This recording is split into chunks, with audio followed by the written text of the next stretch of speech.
So this is part 2 of why do the Jews reject Jesus. So if you haven't seen that part, the first part yet, then do not pass go, do not collect the further evidence. Let's jump right back into Matthew 5. So here Jesus equates lust with adultery, which is interestingly from Greek ideals that were already pre-existent to Jesus in the first place, but more specifically to the point, men back then were able to have multiple wives. In fact, we see many, many examples of some of the most prominent patriarchs of the Old Testament having at least 4, 5, 6 more wives. So how can you be committing adultery just by simply lusting after a woman when a man at that time would be free to shop around? More importantly, though, he was adding to the Torah, which is kind of a big no-no. Here's another example. It says right here, it was also said, whoever divorces his wife, let him give her a certificate of divorce. But I say that if anyone divorces his wife except on the grounds of sexual immorality, it makes her commit adultery, and whoever marries a divorced woman also commits adultery. Again, this completely contradicts Torah, which says you can give a woman a certificate of divorce if you find an uncleanness in her. Additionally, she is able to be remarried.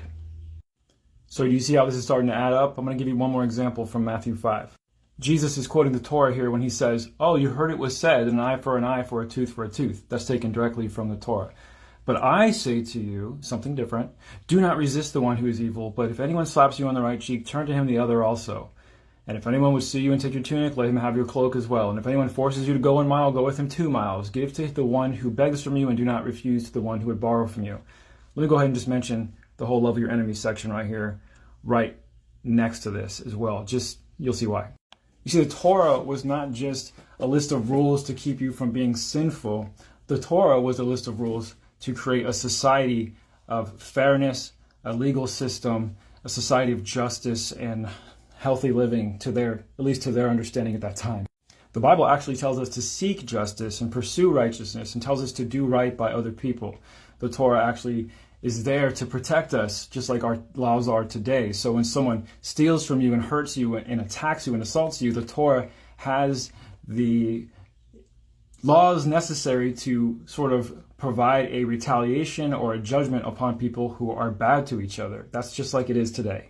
But Jesus comes in with a different agenda here. He tells them, let people beat you up, boss you around, steal your shit, and don't do anything about it.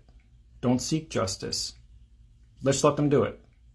Sounds like propaganda designed to get people to act like doormats to me, but that's not the point of this TikTok.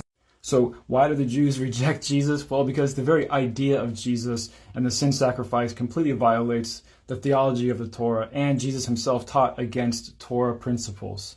The Bible tells Jews to reject people like that.